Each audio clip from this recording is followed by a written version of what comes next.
নমস্কার বন্ধুরা, রান্নার জগতে আপনাদেরকে স্বাগত। আজকে আমি আপনাদের কাছে চিড়ের এক নতুন রেসিপি নিয়ে এসেছি, যেটা একদম তাড়াতাড়ি বানিয়ে নেওয়া যায় আর খেতেও খুব সুস্বাদু হয়। চলুন শিখি। প্রথমে আমি 1 বাটি চিড়ে নিয়েছি। এই 1 বাটি চিড়েকে আমি ভালো করে বেশ কয়েকবার জল পাল্টে ধুয়ে নেব। ভালো করে ধুয়ে নিয়ে এটা আমি রেখে দেবো 10 মিনিট। সেই 10 মিনিট আমি কড়াইতে কিছুটা দুধ নিচ্ছি। দুধটা ভালো করে আমি ফুটিয়ে নেব।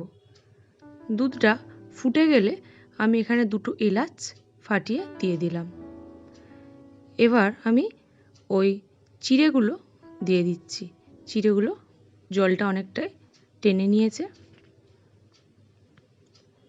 চিড়ে দিয়ে ভালো করে এটা মিশিয়ে নিচ্ছি। বাড়িতে বাচ্চারা থাকলে তাদেরকে এটা বানিয়ে দেবেন, ওরা খেতেও খুব পছন্দ করবে।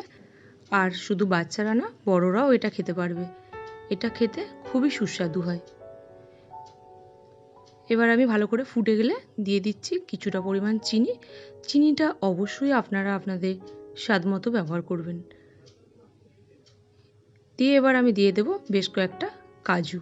আমার কাছে কাজু ছিল তাই দিয়েছি। আপনাদের বাড়িতে যদি কিশমিশও থাকে, কাজু কিশমিশ দুটোই দিতে পারেন। তো এইভাবে ফুটে গেলে এবার আমি এটা নামিয়ে সার্ভ করে নেব। দেখুন বন্ধুরা, কত সুন্দর হয়ে গেল এবং খুব চটজলদি 5 মিনিটই হয়ে গেল চিড়ের এই রেসিপি।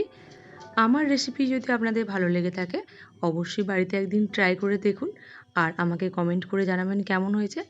ভালো থাকবেন, সুস্থ থাকবেন। প্রত্যেককে ধন্যবাদ।